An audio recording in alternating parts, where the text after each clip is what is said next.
we needed a dumpster out here. This is the highway house because we got to take out all these floors. You can see we scraped all the popcorn off the ceiling in this place. It had that really thick, spackling texture on the ceiling that they call popcorn. It was real popular back in the 80s. It's real ugly today, and it also gets dingy and dirty really easily. Just, you walk in a house that has popcorn ceilings, and you're instantly like, eee, this is an old place. So we scraped it all off. We have fresh new ceilings that now need to be like sanded and then retaped and floated, and it's gonna look so much better. But this floor in this house is really gross as well. So we're gonna take it all out.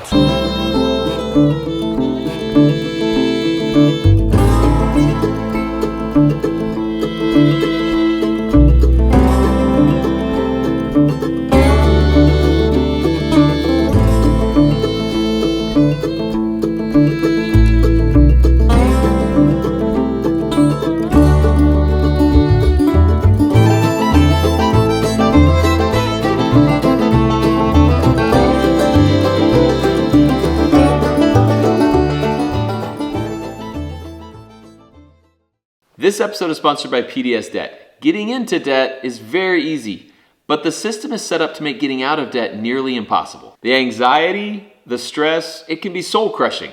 But you don't have to go at this alone. There's a way out. If you're paying on your debt every single month but still not seeing those numbers get lower like they should be, it's time to look for help, and PDS Debt is what you need. They have customized solutions for all sorts of debt. There's no minimum credit score, and anyone with $10,000 or more in eligible debt will qualify. They can help you roll all of your debt into one monthly low-interest payment, making it easier to pay off in a fraction of the time, which in turn will save you thousands in interest and fees. It really is too easy. All you need to do is go to their website, answer a few questions, and fill in your information. In less than a minute, you'll have a free quote customized to your situation with no obligations. It's no surprise that they're a top-rated company on Google and have an A+ rating on Better Business Bureau. PDS Debt is offering a free debt analysis. It only takes 30 seconds. Head over to pdsdebt.com/Matt Carricker to get your free debt assessment today.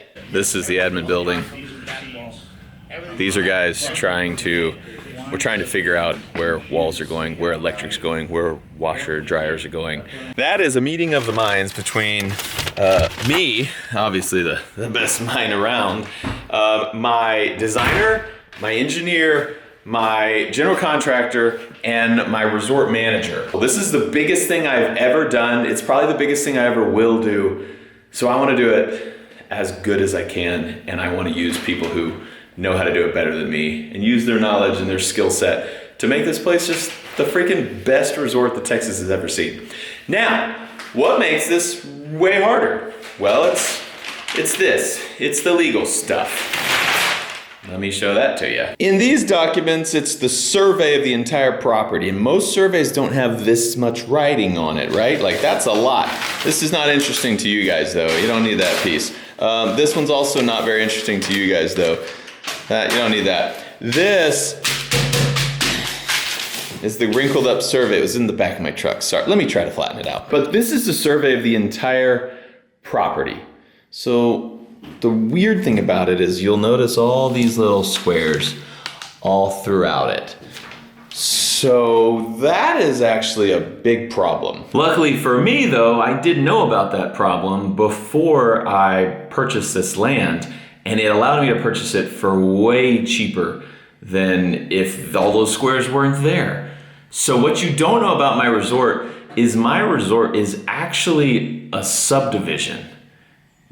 Well, it was platted that way back in like the 60s. And that's not good. And it's a mess on paper. Legally, it's a mess.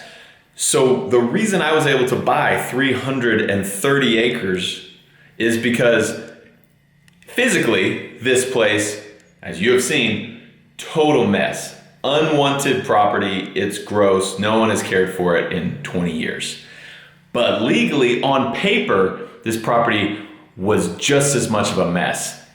It's a wreck because it was platted to be a subdivision, and then they started selling little pieces.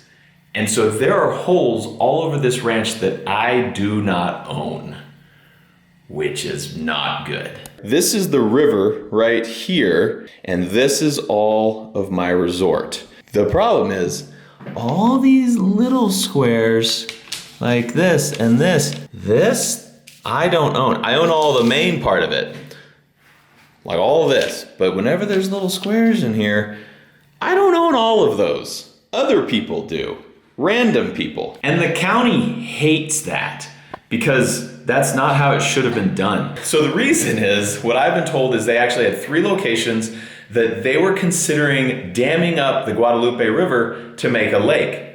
This was one of them. And there were 2 other locations not near me. And someone went and bought my whole ranch, but they also bought a ranch next to the other location and a ranch next to the other location. Their plan was, whichever one of these is gonna be a lake, the properties next to it are gonna be worth way more. So each of these 3 properties, the guy subdivided it with the county so that he could put in a bunch of little houses. Each of these squares is 0.2 acres. And there are hundreds of them. And his plan was, if they dam up this river right here, this whole pasture up here becomes a lake. That means this all is worth way more. And he can sell each one of these little lots for like 30 times more than what he bought it for. So he bought my ranch, subdivided it all, and then they ended up putting the lake at one of the other locations.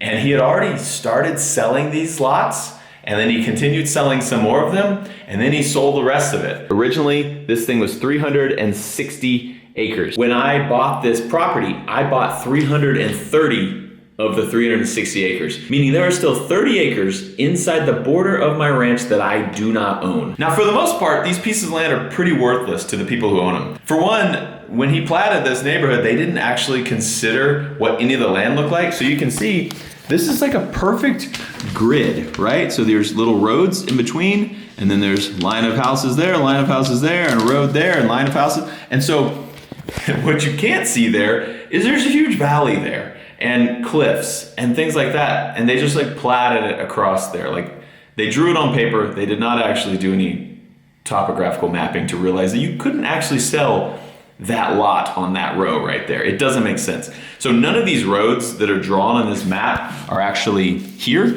Like, I mean, all in here, it's just trees, and there's no actual azalea lane or firebrush lane or burning tree drive. Those don't exist. They were platted, they were hypothetical, and then they didn't put a lake there. He sold what he could, and he sold the rest of the resort, and probably didn't make any money on this property or the other one, but that third one where they actually put the lake, I bet dude made bank. But now we have this problem property with all these random lots all still in it. And I talked to the county, they're like super excited with what I'm doing, because I'm like, yeah, let's deplat it and just not make it a subdivision anymore. And they're like, great. And I want to start buying up these lots. It's hard to find the owners of some of them though, because these lots are worthless. It's a piece of land, a little tiny piece of land in the middle of this ranch that most people who own lots haven't even ever seen. I was looking at all the names of the people who own some of the lots, and I found one, and I was like, I know that guy. And I call him up, and I'm like, is this you? And he was like, yeah, I own a couple lots up there. And I was like, why?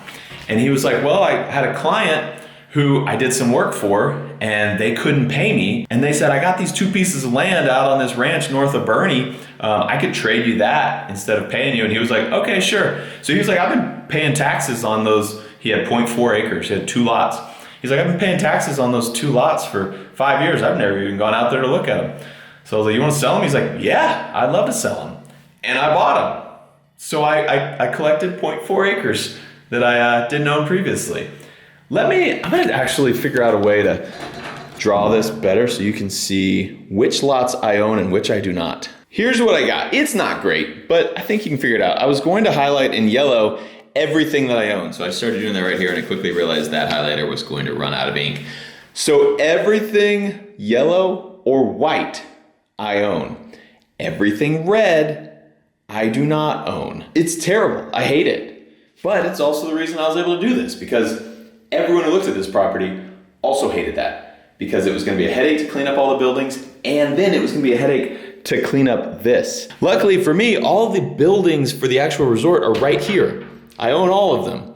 All of these other little things are pretty much in the middle of nowhere. There's forest all over here. There's nothing there. There's woods and ravines all over here. There's nothing there. My range is over here in the middle. Down along the edges, I don't have anything. It's forest over there. So for the most part, all the stuff I don't own is land I wouldn't want anyway. And they can't come and put a house right here. This guy owns that piece of property, but it's 0.2 acres. I guess technically he could put a house, but the problem is you can't drill a well on 0.2 acres. I think in this county you have to have either 6 or 10 acres to drill a well. And then you can't even get electric there because it doesn't have a road. It doesn't connect to anything. And so you can't run electric across my property to get to your property. This guy could build a house right here. He has every right to build a house on his own 0.2 acres. But he would have to build it completely off grid because he can't get water or electric. So he'd have to have rainwater catchment, I guess, and solar panels. And you also have to get permitting for like a septic, which I don't know if you get permitting on 0.2 acres out in the county like that. So he would basically build a house that wouldn't ever be comfortable and would have no value. No one's gonna wanna come buy that house later. So he would waste all his money building his house and no one would ever wanna buy it from him. So luckily for me, most of this land really has no value to anyone except me, but then really it doesn't really have a whole lot of value to me because what do I care about this one little lot that's off in the forest that's not in my way and I don't need anything from it. And I'm also not in any hurry to buy it. I plan to own this land for a really, really long time. And so my plan is if people want to sell it for a reasonable price, I'm interested. I'll buy it because I would love to collect all the pieces of this resort. This right here, this little yellow, is the land that I already purchased from someone I knew because he was like, yeah, I don't want it. And he threw out a reasonable price and I was like, sure, I'll buy it because I don't really want it either, but it'd be nice to collect all the pieces. It's like in the Avengers when Thanos is collecting all of the Infinity Stones to put in his gauntlet. And once he gets all of them, he'll have all the power. That's gonna be me. I'm Thanos, but like a good Thanos. But Thanos was kind of a good guy when you think about it. Sorry, it'd be cool to like reunite the ranch all together again, like unsubdivide it, which we can do if we collect all of the pieces. I can deplat this right now, the parts that I own, but every one I buy, I can deplat that as well and cancel that subdivision, cancel the plat basically. And so I would love to turn this thing back into a huge ranch without all of these lot lines all through it, without all these fake roads through it. It's just gonna take a long time and a lot of negotiation. There's still probably 20 something owners. Some of them own 0.2 acres. Some of them own like 6 or more acres. Like some of them own some decent pieces. It was bad in real life. It was bad on paper. If I can fix all the physical and all the legal, and then I can also have a functioning, flourishing business on this property, it's gonna make the property worth 10 times more. And that's kind of a super long-term goal because I don't really care about that right now. I care about let's get the highway house put together. And so that's where I'm like putting all my effort, all my money. I have decades to try to collect all these Infinity Stones and I'm in no hurry. And if I never do it, I never do it, but it would be cool. Let's go check out the 0.4 acres that I bought. I wanna show you guys what most of these lots look like. Trying to figure out where I am, getting to one corner of the lot I just bought, but as you can see, this is what it looks like out here. All right, I gotta go this way. It's in the middle of cedar tree forest and just rocks. And if you cleared it, you could do stuff out here, but like, what's the purpose? That's weird. That's like a little fence post there. Oh, this is a trail. Yeah, this is for sure a hiking trail. You can see they kind of outlined it on both sides with these rocks, I think. So this clearing right here is what I can see on the map. This is one corner of the lot, and it goes that way, which goes down a hill. Like, you could build it, you have to build it all up, and it goes this way, and it's 0.4 acres, goes out that way. So it's almost a half acre. But this end of it is probably, I guess, 30 feet higher than that end of it. So not a level spot, covered in trees. Let's go over here. Let me see if I can get to the far end of it. I was gonna say it looks like a road, but no, I think it's just a wash. But the other end of it is down there somewhere, and it goes back up that way. So in the grand scheme of things, it's pretty unusable land that he can't get to, he had never seen, and he doesn't care about. And so the people who own these lots were not the people that bought them back then. These are people that got them in trade or inherited them. And so most people don't even really care about this land, don't even know they have it. And so I might just need to start reaching out to people and be like, hey, do you want to get rid of this thing that you didn't know you had? And I'll pay you money. And most of them probably go, yeah, that makes sense. But yeah, this is a nice worthless lot that I bought. Great. Oh, I lost my truck. I don't know where I am. So why am I just telling you guys now? Look at this. Straight up a horseshoe. So that could be what they use that for. Not a road to actually drive cars down. That was a horse trail, I bet you. So that was probably a horse trail that now has just been washed out and just needs someone to go in and flatten it out a little bit more. But yeah, I know they used to have a bunch of horses out here. So why have I not told you about this yet? Well, it's because I was trying to get all the information from the county officials and everything to figure out exactly what all this means. But the main reason I'm bringing it to you today is I actually have some very good news. I purchased another lot out here. Not this one. It's another one. It's the second time I've purchased extra lots. And this one is very exciting. It is not 0.4 acres on a hill covered in woods. It is one of the bigger lots, and it's just better in every way. Not only is it flat and bigger, it also may or may not have a house on it. And the best part about it is the house does not look like all the houses on this property. We finally have something nice. And I'm waiting on a couple things before I can show it to you, but probably 2 episodes from now, I'm gonna show you the crown jewel of this property. Brand new to me, and finally reunited with the ranch, and you're gonna love it. And not only does it have a house that's nice, but it also came with something else. This. I got a new cat? No, bobcat. I got a new bobcat. Look at this thing. It came with the land. This is a fairly new, I think it's like a 17 or 18 S64.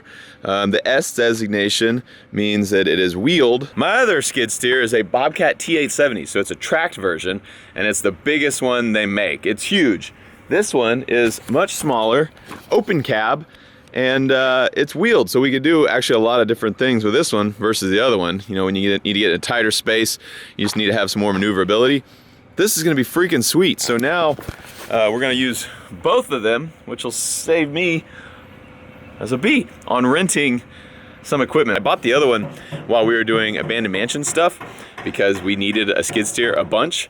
And man, with this resort, it's like we need 10 times the amount of work. It's probably more than that. It's probably 50 times the amount of work. So having more equipment is definitely cool. We have now 2 skid steers, a backhoe, 2 dump trucks, a couple dump trailers. Desperado Construction Co. has a lot of equipment. We are like a legit construction company right now. This thing also has a smaller bucket than my other skid steer, which is cool. And then I have forks on it as well. So yeah, friggin' set up. Okay, the land that we got is freaking awesome. I'm almost ready to show it to you. It's gonna take a little bit more before I can show it. But it's a game changer. It's so good, and you're gonna love it. Thanks for watching. I love you, and I'll see you next time.